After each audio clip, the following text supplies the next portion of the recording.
کربلا کربلا اے کربلا کربلا کربلا کربلا اے کربلا جانے والے کربلا کے کربلا لے چل مجھے جانے والے اعوذ باللہ من الشیطان الرجیم بسم اللہ الرحمن الرحیم اللہم صلی علی محمد وعلی محمد وعجل فرجہم قال اللہ تبارک و تعالی فی کتابہ المجید والفرقان الحمید بسم اللہ الرحمن الرحیم لیس البر ان تولوا وجوہکم قبل المشرق والمغرب ولکن البر من آمن باللہ۔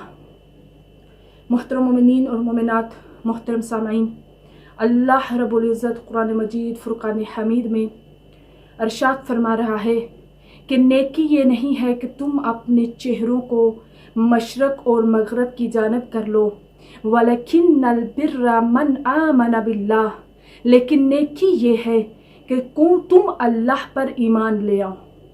اب یہاں پر قابل توجہ بات یہ ہے کہ اللہ نے ایمان لانے کے لیے لفظ اللہ کو کیوں منتخب کیا کہ من آمن باللہ۔ اللہ کے اور بھی بہت سارے نام ہیں، رحیم ہے، کریم ہے، جبار ہے، ستار ہے۔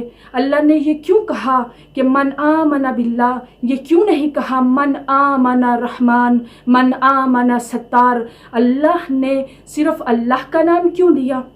اس لفظ اللہ میں ایسی کیا خوبی ہے؟ تو میں آپ کو بتاتی چلوں کہ لفظ اللہ میں خاص معنی پائے جاتے ہیں۔ لفظ اللہ خاص معنی رکھتا ہے۔ وہ معنی کیا ہیں؟ جس میں سارے کمال پائے جاتے ہوں، جس ذات میں سارے کمال آ جائیں اس کو اللہ کہتے ہیں۔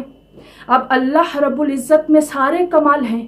اب یاد رکھیے، رحمانیت ایک صفت ہے، جباریت ایک صفت ہے، رحیمیت ایک صفت ہے، غفاریت ایک صفت ہے، ستاریت ایک صفت ہے۔ اب یہ ساری صفتوں کا مجموعہ جس ذات واجب میں جمع ہو جائے وہ اللہ کہلاتا ہے۔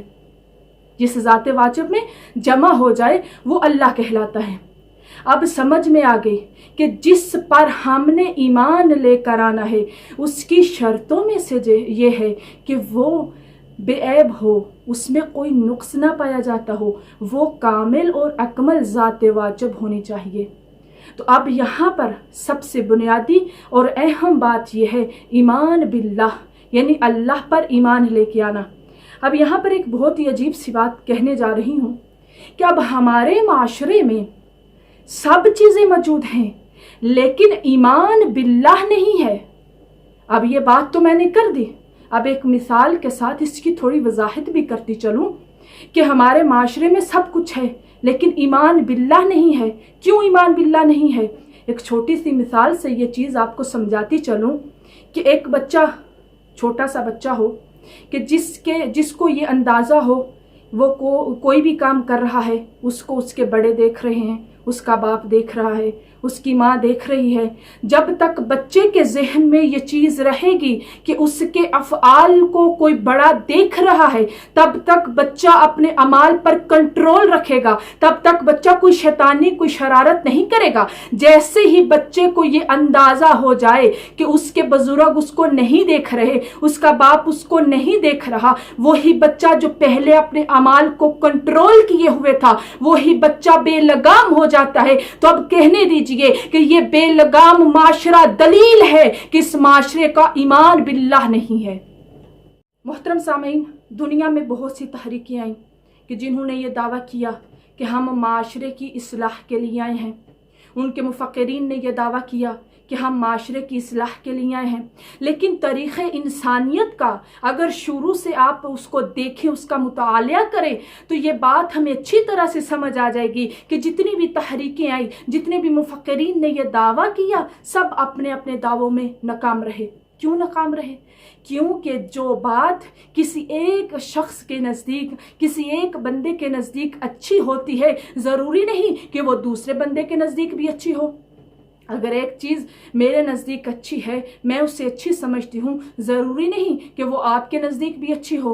اسی طرح سے اگر کوئی چیز ایک معاشرے کے نزدیک اچھی ہے تو ضروری نہیں کہ وہ چیز دوسرے معاشرے کے نزدیک بھی اچھی ہو۔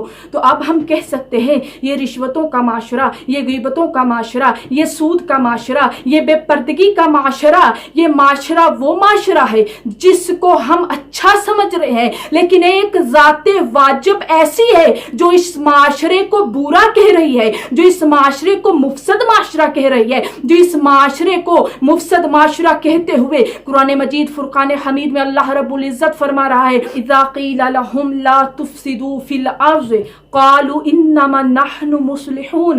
اب بات سمجھ میں آ گئی کہ اللہ رب العزت ارشاد فرما رہا ہے جب ان سے کہا جاتا ہے کہ زمین پر فساد نہ کرو، زمین پر فساد نہ پھیلاؤ، تو وہ کہتے ہیں انما نحن مصلحون، ہم تو اصلاح کرنے والے ہیں، ہم فساد نہیں پھیلا رہے ہیں۔ اسی طرح سے ہم بھی زمانے میں ہمارا معاشرہ بھی مفسد معاشرے کی طرف جا رہا ہے، مفسد تحریکیں آ رہی ہیں جو معاشرے کو فساد کی طرف لے کے جا رہی ہیں۔ اللہ کہہ رہا ہے کہ فساد نہ کرو، لیکن وہ کہتے ہیں کہ ہم تو اصلاح کرنے والے ہیں، ہم نے تو فساد نہیں پھیلایا، لیکن در حقیقت وہی معاشرے میں فساد کا سبب بنتے ہیں، وہی معاشرے میں فساد پھیلاتے ہیں۔ تو عزیزان محترم، اب ہمارے معاشروں میں فساد کیوں ہے؟ یہ بگڑے ہوئے معاشرے کیوں ہیں؟ ایسا کیوں ہے؟ اس لیے اس کی وجہ یہ ہے کہ ہم نے اپنے دام کو خود معین کر لیا، ہم نے حلال کو خود معین کیا، ہم نے حرام کو خود معین کیا، ہم نے اس ذات واجب سے نہیں پوچھا کہ اللہ حلال کیا ہے، حرام کیا ہے، بلکہ ہم نے خود سے ہی ڈیسائیڈ کر لیا کہ حلال کیا ہے اور حرام کیا ہے، جبکہ ایسا نہیں ہے۔ اس کی ایک مثال دیتی چلوں، اگر کوئی بچہ آپ کو بہت پیارا ہے، آپ اس کو بہت اس سے محبت رکھتے ہیں، سردی کا موسم ہو اور آپ کا بچہ آپ سے کہے کہ مجھے شربت میں برف ڈال کے پانی پینا ہے، تو کیا آپ اس کو پانی دیں گے؟ یقیناً نہیں دیں گے۔ بچہ اگرچہ روتا رہے، بچہ اگرچہ ضد کرے، لیکن آپ اس کو وہ پانی برف والا نہیں دیں گے، کیونکہ تربیت کرنے والے کی ذمہ داری ہوتی ہے کہ وہ بتائے کہ بچے کے لیے نقصان دہ کیا ہے، بچے کے لیے فائدے مند چیزیں کون سی ہے۔ اسی لیے ماں باپ کی ذمہ داری ہوتی ہے وہ بچے کو نقصان اور فائدے کی چیزوں کے بارے میں بتائے۔ اسی لیے اللہ رب العزت نے حلال اور حرام کا کنٹرول اپنے ہاتھ میں رکھا، اور وہی سپریم اتھارٹی ہے کہ جس نے حلال اور حرام کا کنٹرول اپنے ہاتھ میں رکھتے ہوئے بتایا کہ اے لوگو، اگر میں حلال اور حرام کو تمہارے ہاتھ میں دے دوں گا تو تم حلال کو حرام کر دو گے اور حرام کو حلال کر دو گے۔